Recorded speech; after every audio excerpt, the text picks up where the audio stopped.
안녕하세요. 뉴스반장입니다. 뉴스공장 3주 더 진행합니다. 어제 날짜 세어보니까 오늘까지 6년 2달 보름, 324주 동안 해왔는데 3주 더 하면 올해 말이 됩니다. 올해 말까지 하겠고요. 사정이 있습니다. 그런데 그 이야기는 추후에 하기로 하고 아직 3주나 남았으니까 올해 말까지라는 건 지금 알려야 TBS 이어가는 분들이 준비할 수 있으니까. 그동안 20분기 연속 청취율 1위, 1위 앞으로도 20년 하려고 했는데, 자, 그 이야기는 나중에 마무리하고요. 참고로 신장식 변호사 주진희 기자도 오늘 입장 이야기 한다고 합니다. 12일 뉴스공장의 진행자이자 딴지그룹 김어준 총수가 올해 연말까지 TBS 라디오 김어준의 뉴스공장을 진행하겠다고 자신이 진행하는 방송을 통해 입장을 밝혔습니다.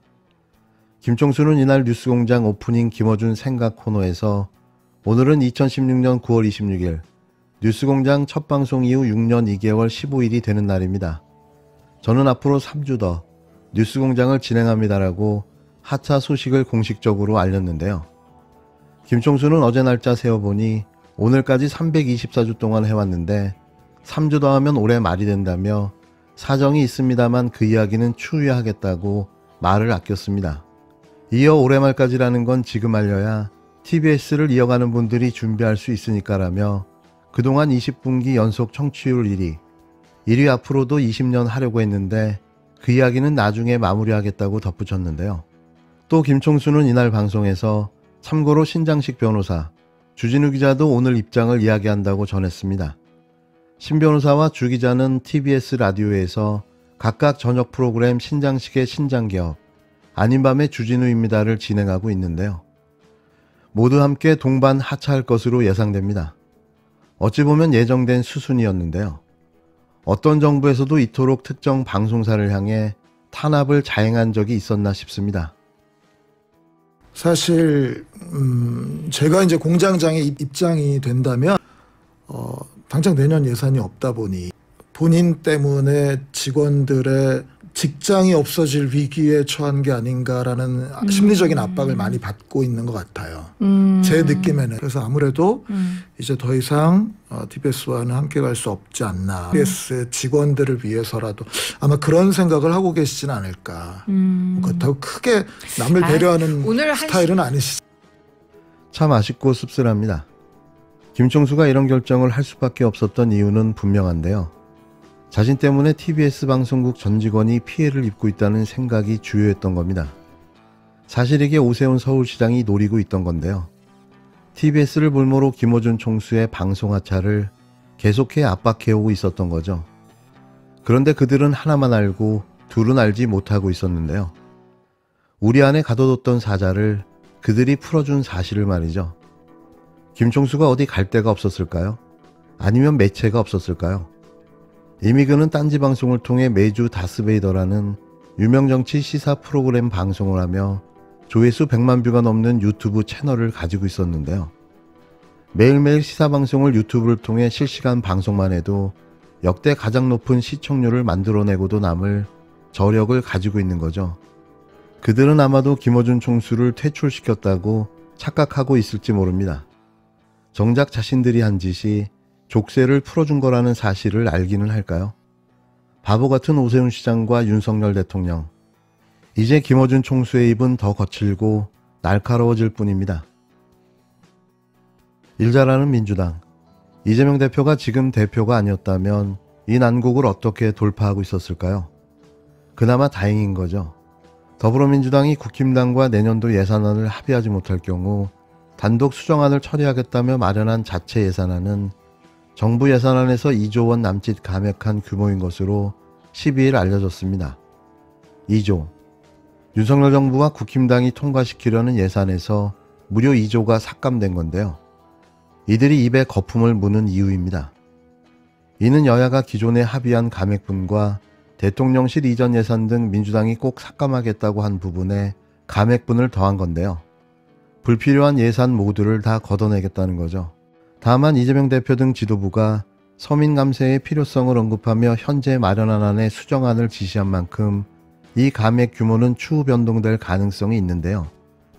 복수의 민주당 관계자에 따르면 당은 이미 김진표 국회의장과 국힘당, 정부에 당이 마련한 자체 수정안 초안을 전달했다고 전했습니다.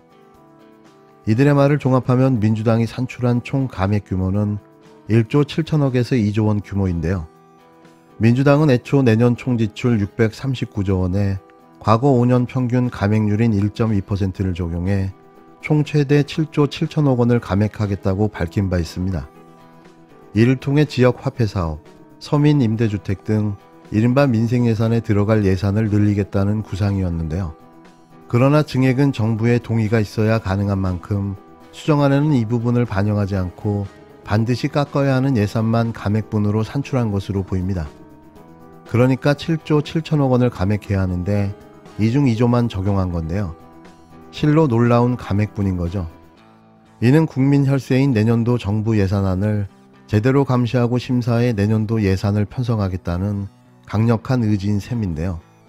당 관계자는 통화에서 각 상임위와 예산결산특별위원회에서 합의한 삭감액 중 조금이라도 민생에 도움이 되는 예산 등을 제외한 부분이 8천억 원이라며 대통령실 이전 예산, 불필요한 예비비 등도 1조 원 안팎으로 깎았다고 전했습니다.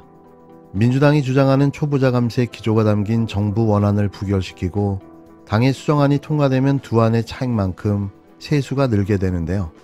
이렇게 남는 세개 잉여금은 국가재정법에 따라 채무 상환에 쓰도록 했다는 게 민주당의 설명인 겁니다. 유능함을 제대로 보여주고 있는데요.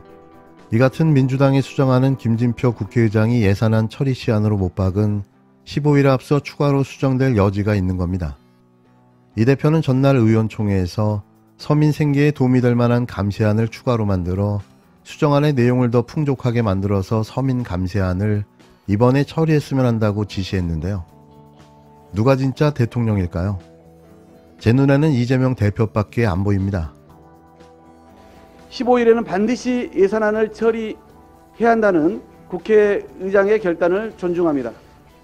민주당은 이제껏 그래왔듯 예산안 여야 합의 처리에 끝까지 최선을 다하겠습니다. 초부자를 위한 감세 저지, 낭비성 예산과 위법 시행령 예산의 삭감, 민생 예산 대폭 확보라는 민주당의 대원칙은 흔들림이 없습니다. 소수 초부자 감세가 아닌 다수 국민 감세 추진으로 복합경제 위기 속에 고통이 큰 중소기업과 국민들의 부담을 덜어드리겠습니다. 지금 정부와 정치권이 살펴야 할 곳은 슈퍼 대기업이 아니라 삼고 위기 속에 벼랑 끝에 내몰린 중소 중견기업이고 극소수 초부자가 아니라 정부 손길이 필요한 대다수 국민임을 명심해야 합니다. 하지만 정부 여당은 103개 슈퍼 대기업이 아닌 5만 4천여 개 중소 중견기업들을 혜택 받도록 하자는 민주당의 요청에는 눈과 귀를 막고 있습니다. 윤석열 정권은 오직 극소수 특권 세력만을 위한 정부입니까? 슈퍼 대기업 뺀 법인세 감면은 아예 필요 없고 민생예산 증액도 안 되고 묻지도 따지지도 않고 초부자 감세만 외치는 정부 여당의 태도에 개탄을 금할 수 없습니다. 민주당은 예산안 합의 처리를 위해 그동안 양보에 양보를 거듭하며 협조할 만큼 협조해 왔습니다. 이제 정부 여당이 양보해야 할 시간입니다. 민주당은 주어진 나흘의 시간 동안 밤샘 협상이라도 할 준비가 되어 있습니다. 하지만 정부 여당이 특권 정부를 자처하며 계속 극소수 초부자 감세만을 고집하며 민생 예산 발목을 잡는다면 민주당은 더는 물러설 길이 없습니다. 국민 다수의 편에서 민생 경제를 지키기 위한 민주당 수정안을 발의할 것임을 분명히 밝혀둡니다.